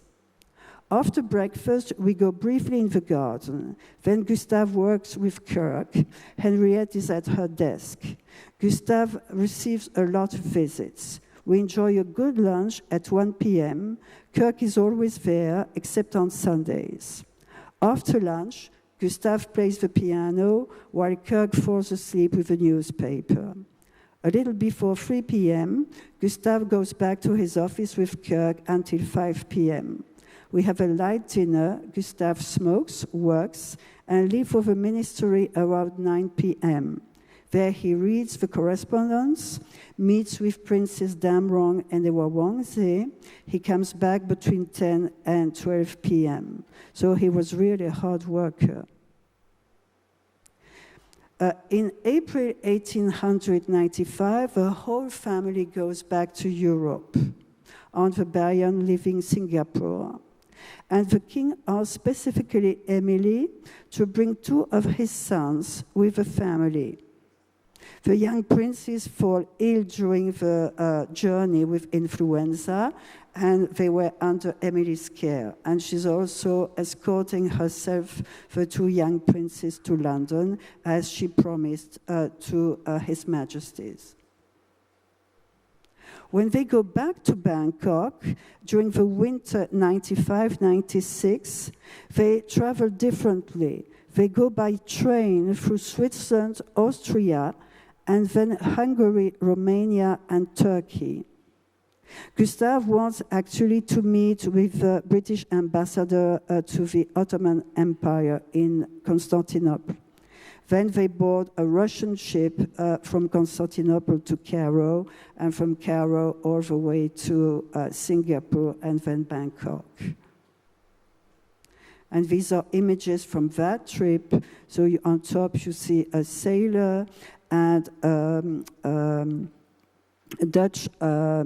gentleman from Java and the Gulf of Siam. Back to Bangkok, they again take their paintbrushes, and you see their style is quite different, but both of these pictures are beautiful. In February 96, there's a major family change.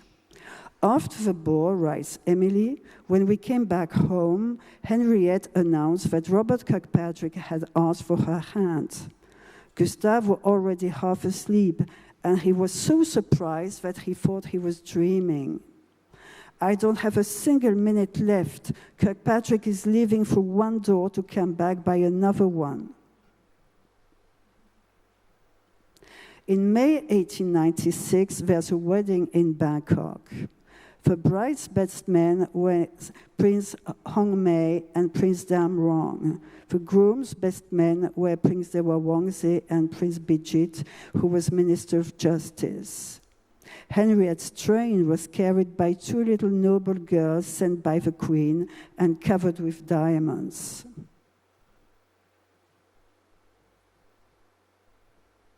Here you see the bride and the groom. After lunch, the newlyweds had a meeting with the king and the queen, and they received beautiful presents. Then there was a party, and they left for their honeymoon, first in Kosichang and then in Japan. And the day after, the king leaves for Java with Prince Damrong, and Gustave was replacing the prince at that time. And here you see a few images from the honeymoon in Japan in 1896. I'm so madly and deeply happy that I cannot quite realize it, writes Henriette.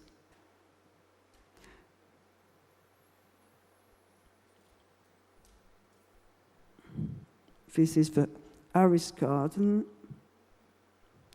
And then back in the Kingdom of Siam, in October 1896, Robert and Henriette leave for Ayuthaya.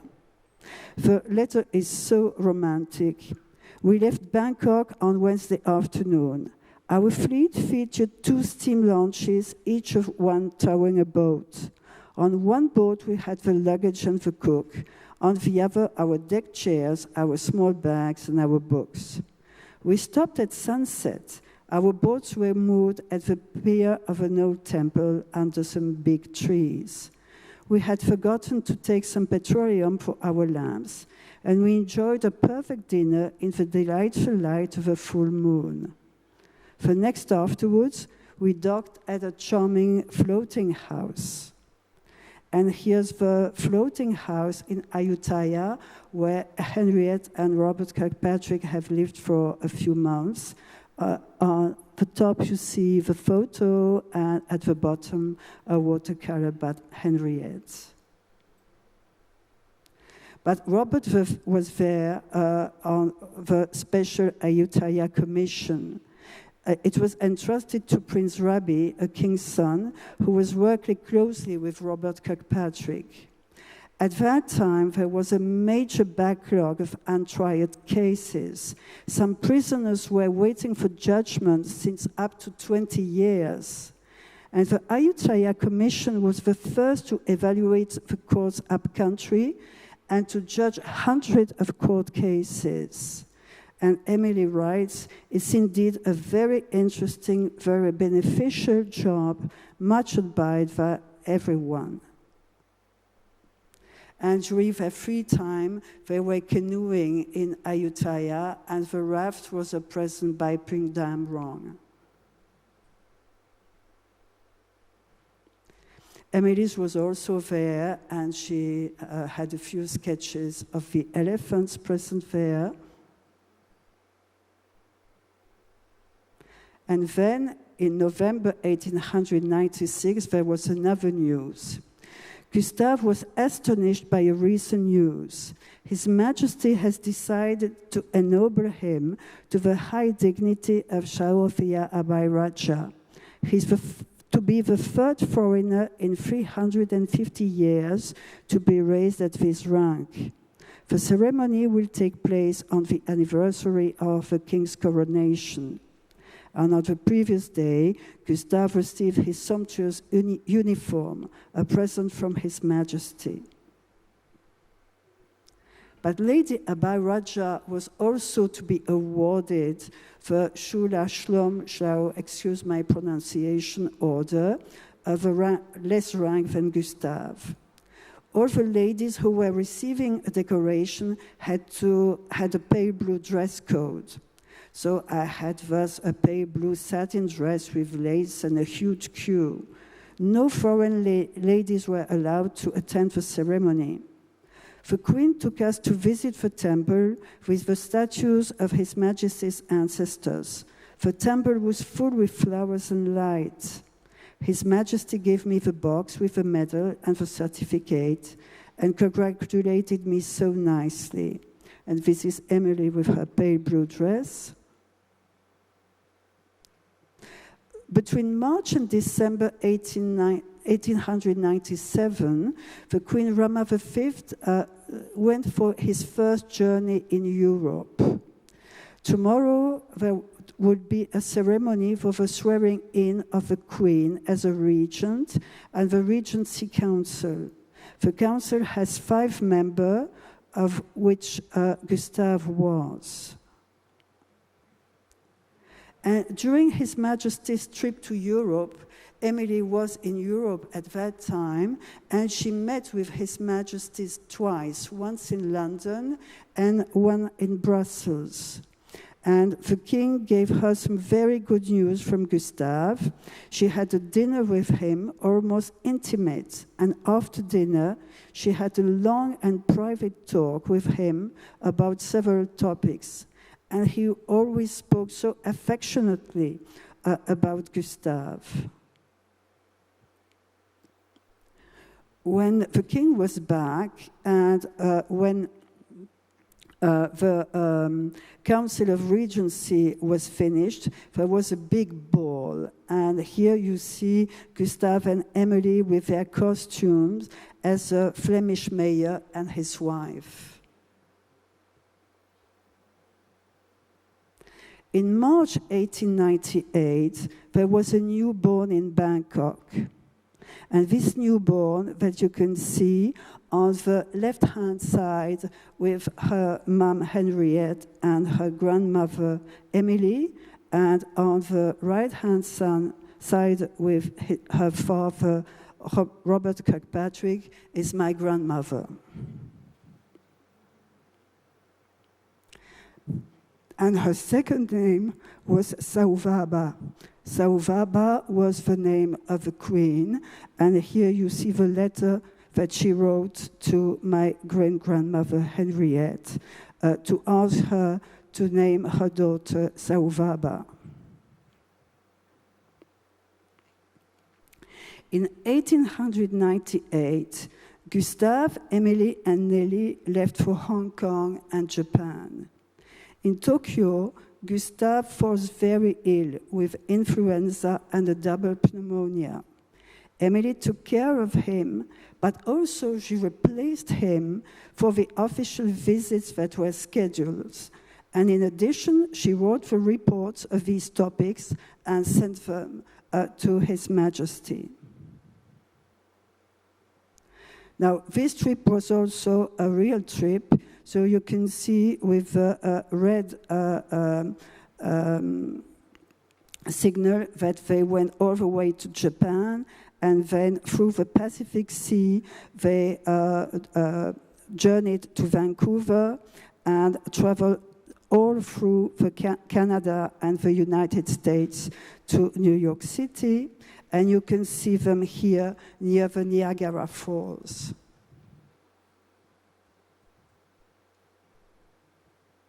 In January 1899, Robert Kirkpatrick was diagnosed with tuberculosis. First, he was sent for a trial rest in Ankin, but it didn't work. And in March, they had to go back to Europe. And Henriette was at that moment 8 months pregnant. He wrote a daily letter to his brother William, and we also have these letters. Their son, Robert William Kirkpatrick, was born in Cairo, and Emily had traveled to Cairo to be there for the birth. They had a travel pharmacy with them. This was a precious gift from His Majesty to Robert Kirkpatrick, and you can see that they are labeled British Dispensary Bangkok, Siam, and we still have this pharmacy. In October 1899, they were in Switzerland, and Gustave, Emily, and Nellie went to visit them. I don't need to tell you how happy we have been to see Henriette and her children, the three of them healthy. I've been deeply anxious about Robert, his nearly extinct voice, his bouts of cough. I think his condition is very serious, but there is some hope, wrote Gustave. And here you see Gustave with Henriette. Gustave holds my grandma, and Henriette holds Robert. Here you see them in Italy. So he was treated for tuberculosis in Switzerland, in Italy, back in Switzerland, and then in Brussels, but to no avail. And in April 1901, Robert Kirkpatrick died. And here's the letter of Gustave. We have learned by a telegram in Colombo the death of this good and dear Robert, and we have been deeply saddened by the news. I loved this excellent boy with all my heart. He was a distinguished and affectionate man, but also a very hard worker and a top-level organizer. Should he have lived, I would have recommended him to the Siamese government for the highest offices. In June 1901, Gustave and Nelly came back definitely from the Kingdom of Siam. But in October, Gustave fell severely ill, again pneumonia and a very weak heart. He had to spend nights and days in an armchair because he was too short of breath, and his pain was really sometimes very hard. But when he could, he still worked on Siamese matters. On January 1902, Gustave died, aged 66. He kept his mind conscious until his last breath. A few hours before his death, the nurse offered him some champagne, but he refused, saying, I feel that death is approaching and I want to be fully aware of it when it comes. When they heard from the news, His Majesty the King Rama V sent this telegram to Emily. The Queen and myself are extremely sad at the death of our most trusted counselor, friend, and well-beloved Chao Phya. The severest loss is, to you as equally to us, and impossible to replace his like. Since 1902, Lady Abhai Raja lived in Brussels with Henriette and Nelly and Henriette's children, Nell and Robert Kirkpatrick. She traveled in Europe, visiting friends in England, spending time in Italy and south of France with grandchildren. She never stopped painting or drawing, and from time to time, she wrote to His Majesty King Rama V. She died in Brussels, aged 64, on the 9th of March, 1906. Since 1902, Henriette Kirkpatrick never remarried. She never touched a paintbrush anymore, and she never spoke about her Siamese life. She devoted her life to her children, grandchildren, and great-grandchildren. Since 1902, Nelly Rolin-Jaequemyns never married, but she studied to be a nurse, and she was one of the first ones in Belgium. During the First World War, she was the head of the ambulance of the Royal Palace, and she lived with Henriette all the rest of her life. And this is how Henriette and Nelly looked when I was a little girl. As a child, I had the privilege to know them. I was 13 when Henriette died. I've always been fascinated by their mysterious Siamese adventures and planned to investigate and transmit what I could discover. So thank you for your attention.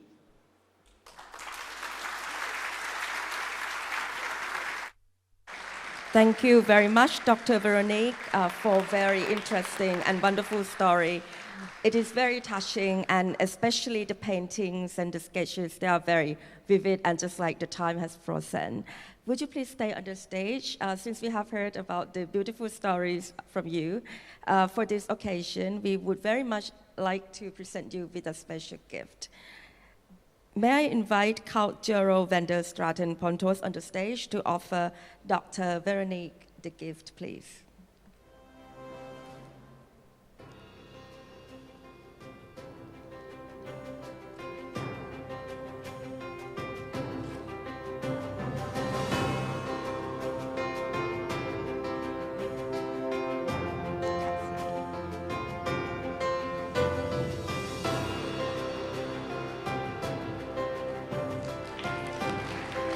Thank you very much, Dr. Veronique.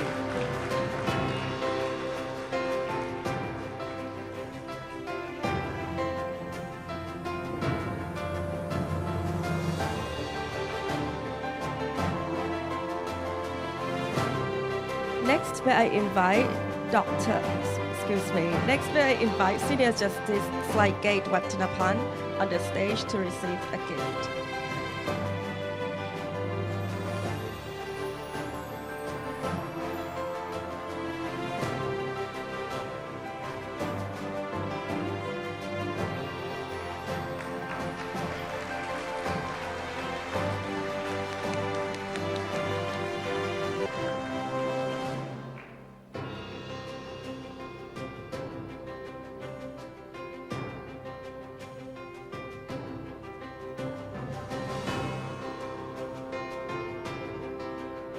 Next, may I invite Assistant Professor Dr. Surati Rakhapiban, Vice Rector of Thammasat University, on the stage to receive a gift as a representative of Associate Professor Gaisini Vituncha, Director of Thammasat University.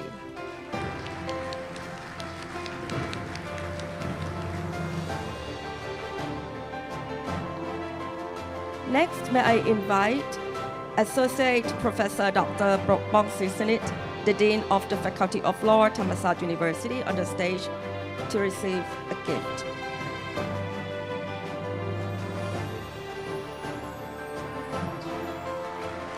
Thank you very much.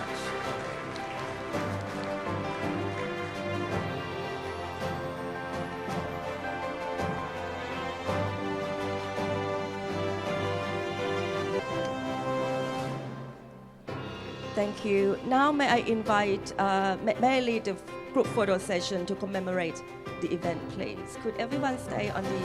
center of the stage, please? Thank you. Next, may I invite Her Royal Highness Princess Leia of Belgium on the stage, please. We would very much like to commemorate the event by the group photos.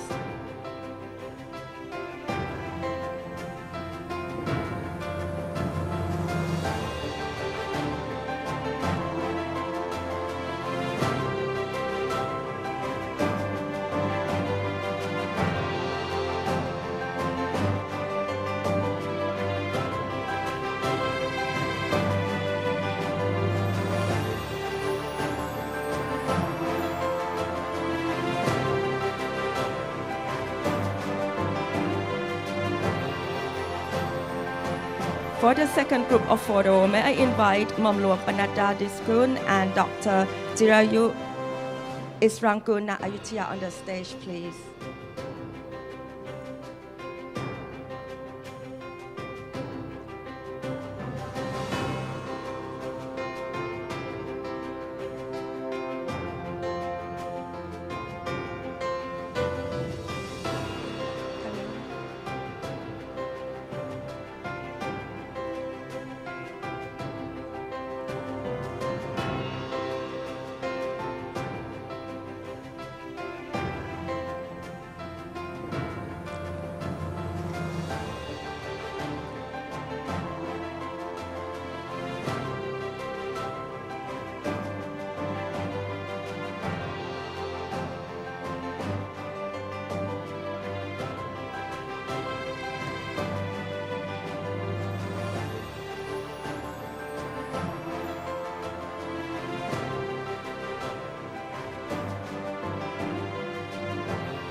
Thank you very much.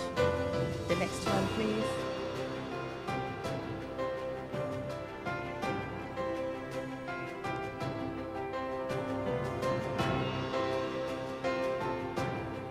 Thank you very much.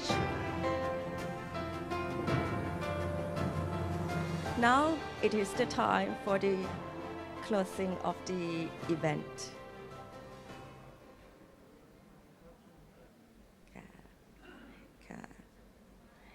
Your Royal Highness, distinguished guests, ladies and gentlemen, on behalf of the Foundation, I would like to thank everyone for joining us today. It has been such a pleasure in being your MC today. Thank you very much. And I wish you all a very nice day. Thank you.